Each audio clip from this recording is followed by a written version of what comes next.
Hello colleagues, my name is Graham Lancaster. I'm the SIAMS manager for the Chelmsford Diocese.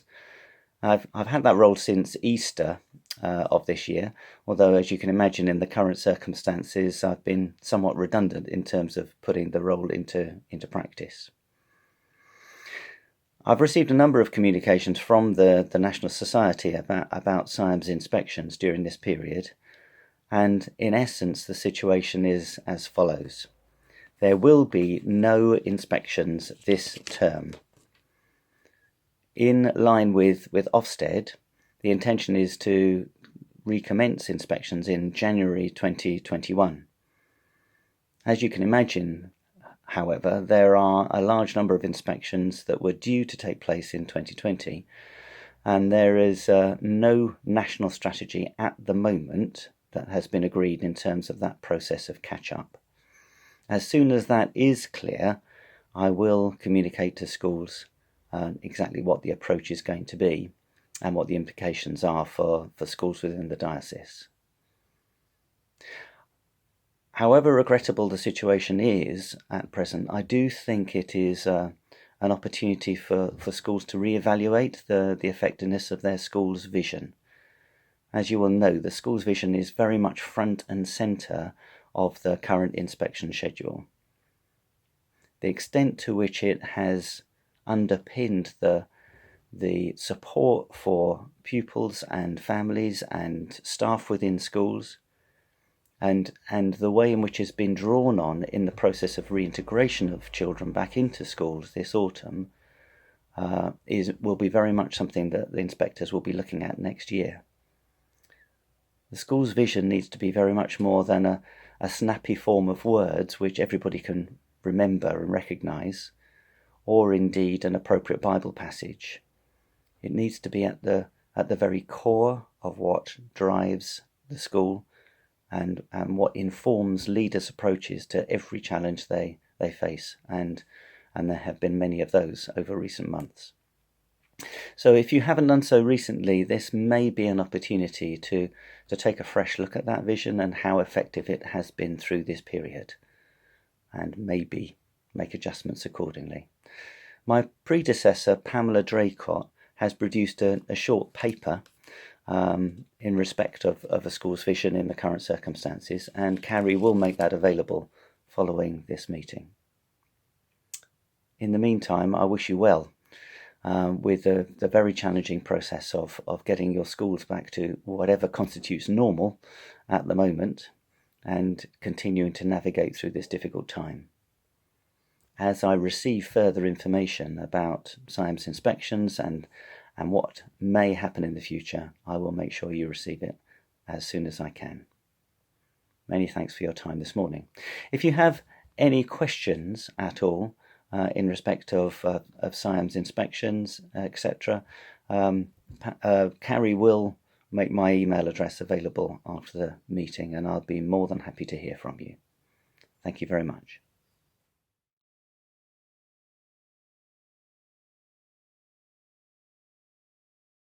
So we've already heard from Graham the importance of your Christian vision, particularly in how you've dealt with COVID-19, both during lockdown and as we move forward in the future.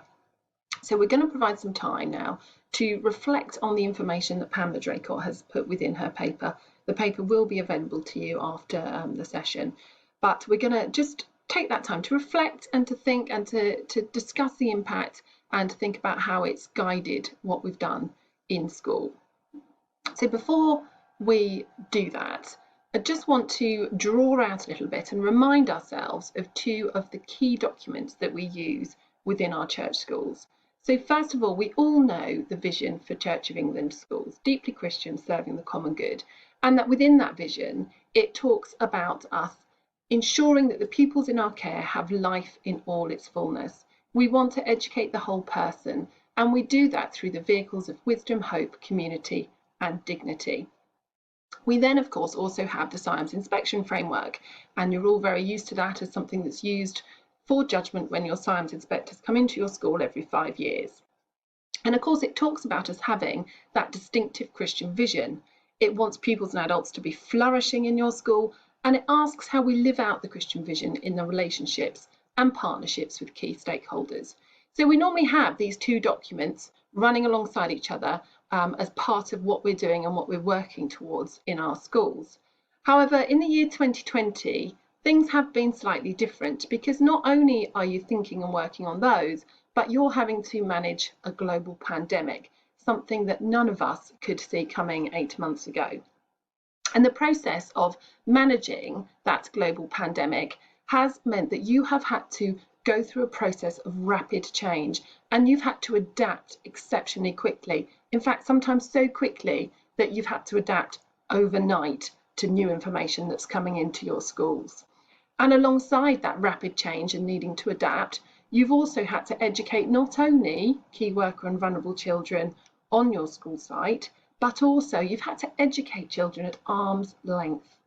Now, what you've done through that process will have been driven by the vision, the Christian vision that you have in place in your schools and that you have embedded with all your stakeholders, the carefully constructed ethos that you create on a daily basis will have helped you navigate through the last 6 to 8 months.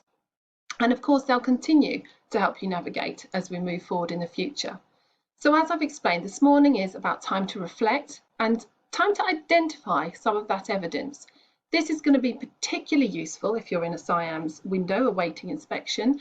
And within Pamela's document, there is an appendix at the back called a summary statement. And it's a place where you can record anything that is useful and evidences your impact. But I would urge you all to discuss this, even if you're not in your SIAMS window. I think it's a really useful process to go through with your senior leadership team, with your governors, just to really think about the impact your vision has had. So moving forward, there are 6 key areas that we can look at today to think about how our vision has supported us.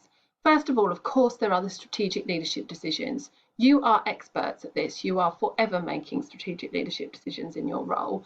And you've still got all the normal decisions to make that happen in a school. But of course, this year, you've got the added layer of all of the strategic decisions linked into managing education in a global pandemic. You've got the service that you give to your pupils and your families, a service that this year has been above and beyond anything that we've ever seen taking place in education before. You've had to navigate safety and well-being of staff, families, communities. You've had to live out your values in a really innovative and creative way because life hasn't been the same over the past 6 months. You've had to adapt your approach to RE and of course collective worship, and you're now in the process of forming next steps because this is an ongoing changing situation and you're having to still adapt in school as each day and week goes by. So just to dig into those areas a little bit deeper, I've just put some suggestions here of things that maybe you may have done in your school. Of course, there'll be lots of other ideas that I haven't included. But if we take strategic leadership, when you're thinking about your vision, ask yourself, how has the vision impacted the way I've deployed my staff? Think about during lockdown how you deployed them, but also how you're deploying them now as we return to school and you're struggling with staff absence and other things like that. The way you called back your year groups in the summer term, sometimes that was heavily guided by the space and capacity of your school building, but I know there were some really creative ways that were put in place in order to try and get as many children as possible back in touch with their school, even just for half a day. The way you're managing your bubbles and that's set up, and of course the links to church, which is an additional challenge. You can't have your incumbents and other people who support from the church coming in the same way. So how are you managing that, and how is your vision influencing the steps you're taking? The service to your pupils and families. There have been no end of different ways people have communicated with parents, additional phone calls, emails, and the resources you've provided. You know, senior leaders who've been out delivering paper, art resources, etc., because families did not have access to those things themselves. The safety and well-being, the way you looked after your vulnerable pupils, heads and senior leaders who were out there delivering food parcels on a day-to-day basis in the height of lockdown, the daily check-ins you've done, and of course how you've had to manage staff anxiety, not only during that lockdown period, but also now particularly as we hear that the virus is in greater circulation and the natural anxieties that will be bringing out in some members of your team. The living of the values. There have been so many creative ways that schools have kept values alive throughout the whole process, through newsletters, through videos, awards, the online learning that you've done. There have been a number of things that have meant that your values stay at the heart of what you do. And of course, that's all driven by the vision you have in place. The approach you've taken to RE and collective worship may vary through lockdown to what you're doing now. It's likely that it will vary. And of course, during lockdown, your collective worship was delivered in a number of different ways, with lots of you using online learning, pre-recorded videos. Now we're seeing, again, such a variety of approaches, from people using YouTube, Zooming in live assemblies, virtual harvest services. There are lots of different things going on to ensure that your children still get that collective worship on a daily basis. And then, as we said, there are those next steps. It's that return to school that you've already been managing over the past few weeks, the way you've set your curriculum up to ease children back in. How has your vision influenced what you've done with your curriculum, the priority you're giving to worship and RE, and how you're managing that anxiety at what is a really challenging time for so many of our families within our community.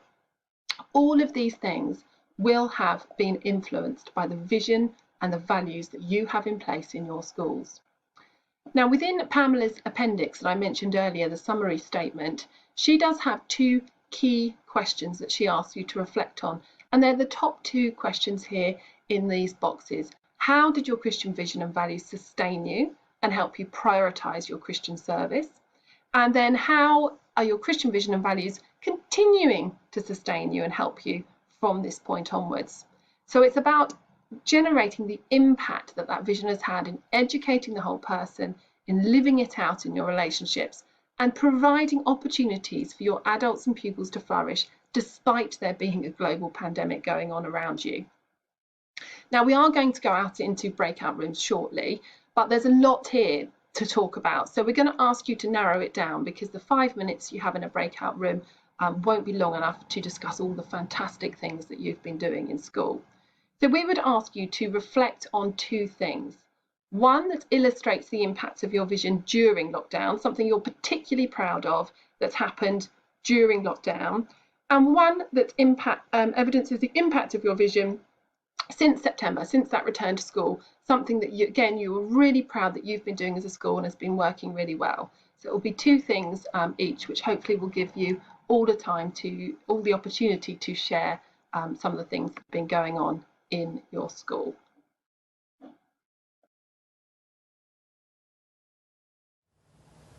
Hello, I'm Helen Craig.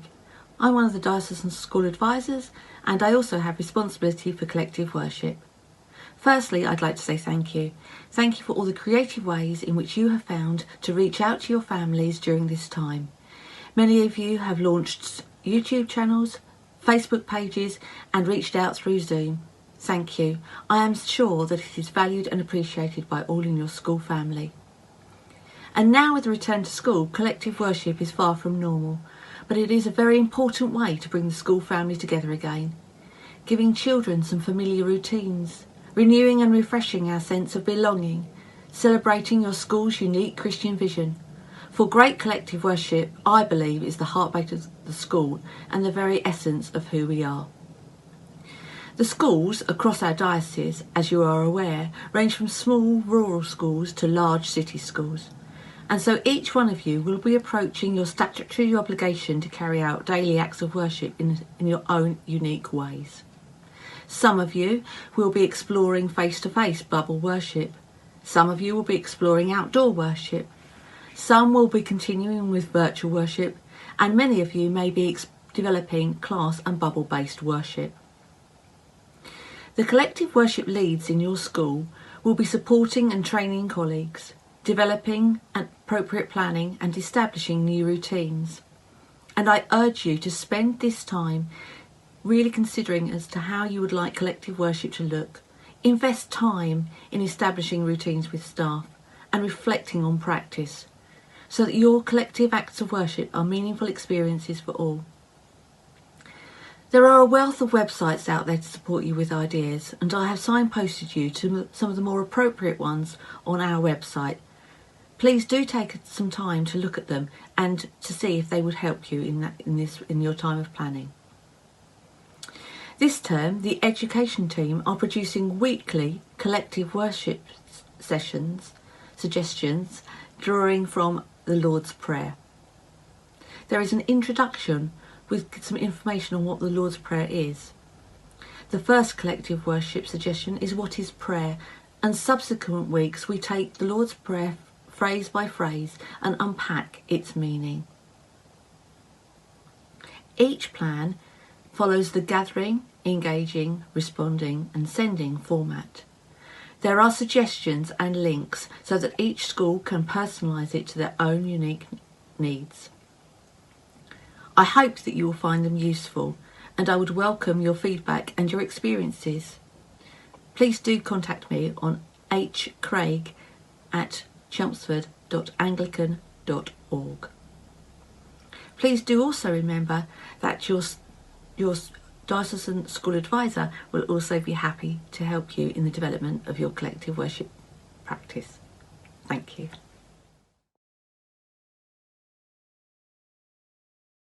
Welcome to another year of RE supporting our diocese.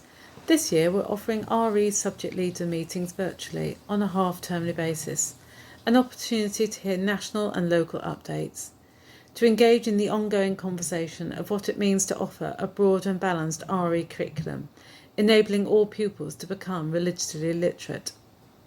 Locally agreed syllabuses are core to this RE teaching, and for schools using the Essex Agreed Syllabus Explore, this remains in place for this academic year, as agreed by Essex Sacre in March.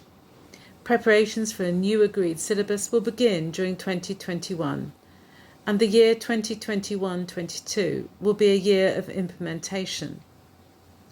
Waltham Forest are launching their new agreed syllabus this autumn, and Barking and Dagenham launched a revised agreed syllabus this summer. All other locally agreed syllabuses remain in place. The diocese will continue to work with schools to develop and enhance their RE curriculum, focusing on curriculum design, ensuring there is a clear rationale for the religions and worldviews that are taught. Within those religions and worldviews, making sure that there is continuity and progression in all aspects, knowledge and skills and understanding.